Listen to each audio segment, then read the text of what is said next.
المستشفى الذي بدأ بناؤه منذ عامين يختص بأمراض التلاسيميا والأورام الخبيثة والحروق، ويقدم الأدوية وجرعات العلاج الكيميائي والتحاليل المخبرية للمرضى مجاناً. وسيتم بذل الجهود اللازمة لشراء أجهزة محددة للتشخيص وإجراء الخزعات من أجل تخفيف الأعباء على السكان وتوفير الوقت وتكاليف السفر للمرضى الذين يضطرون إلى السفر لدمشق أو إلى إقليم كردستان لتلقي العلاج.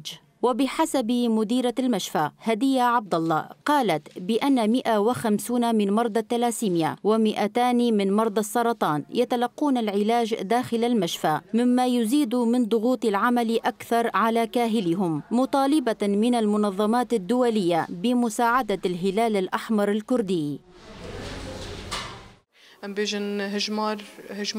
أطالب من الجهات المعنية والمنظمات الدولية بمساعدة الهلال الأحمر الكردي لتوفير الجرعات والأجهزة اللازمة، لأن عدد المرضى يزداد في الآونة الأخيرة والعمل يثقل كاهلنا أكثر. أتمنى من منظمات الصحة والذين لديهم إمكانيات مادية بمساعدة الهلال الأحمر الكردي ليتلقى المرضى العلاج الكافي.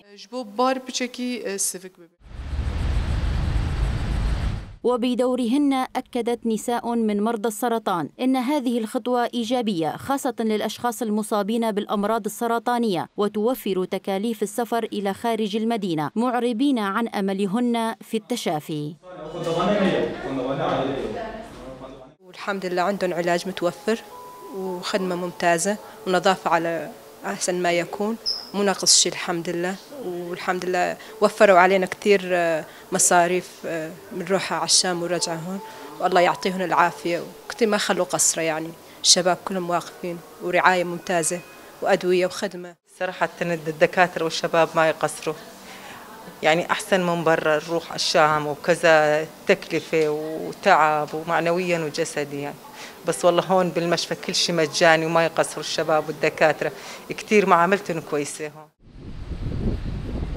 الجدير بالذكر إن المشفى مجهز بأحدث التقنيات العالمية الطبية، منها محطة أكسجين مركزية ومحطة تنقية المياه، بالإضافة إلى جميع الأجهزة الطبية اللازمة مثل الماموغرام والأيكوغراف، وقسم للتحاليل والأشعة ومخبر وصيدلية، كما يعمل ضمنه كادر طبي مختص بالأورام الخبيثة.